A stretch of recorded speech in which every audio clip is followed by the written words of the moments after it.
अपन channel SCS Mithila के करू subscribe और बेल बटन जरूर दबा दिया ताकि हर खबर सबसे पहले पहुंचे अहां तक।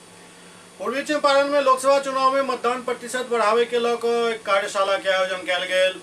लोकसभा चुनाव में मतदान के प्रतिशत बढ़ावे के और लोग में ज्यादा से ज्यादा भागीदारी सुनिश्चित करे हेतु मतदान प्रक्रिया में शामिल पदाधिकारी के मास्टर ट्रेनर के एक कार्यशाला आयोजित भेल, जाय में निर्वाचन से जुड़ल तमाम अधिकारी मौजूद छला। ओते कार्यशाला के बाद सब मास्टर ट्रेनर एवं अन्य पदाधिकारी के निर्वाचन से जुड़ल ट्रेनिंग दिल गेल।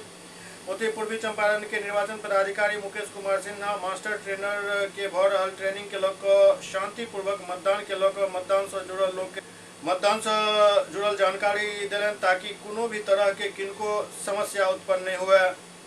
डायरी में लिखे तथा सेक्टर मजिस्ट्रेट को भी बताएं। नेक्स्ट, मतदाता लाइन में लगे हों, सभी वोट देने के हकदार होंगे।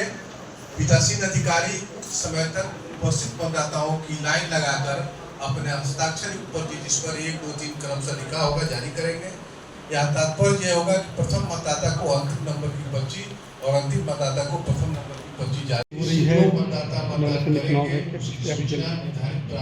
हाँ, ये जो आगामी चुनाव होने जा रहा है उसके लिए आज जितने भी मास्टर ट्रेनर जो 1 तारीख से जो चुनाव मतदान कर्मियों का ट्रेनिंग शुरू होगा उसके प्रशिक्षण देने के लिए मास्टर ट्रेनर का चयन किया गया है। उन लोगों की आज ट्रेनिंग रखी गई है कि पहले इन लोगों को ट्रेन कर दिया जाए ताकि ये जो मास्टर ट्रेनर है फिर 1 तारीख से जो मतदान कर्मियों का ट्रेनिंग शुरू होगा उसमें भी उन लोगों को प्रशिक्षण देंगे। सभी तो आज सभी बड़े पदाधिकारीगण उपस्थित हैं। आप उनकी उपस्थिति में जितने भी मास्टर ट्रेनर उनको प्रशिक्षण दिया जा रहा है, जो भी डाउट्स हैं वो क्लियर किए जा रहे हैं ताकि मतदान की प्रक्रिया जो भी हो निष्पक्ष तरीके से शांतिपूर्ण तरीके से संपन्न हो सके।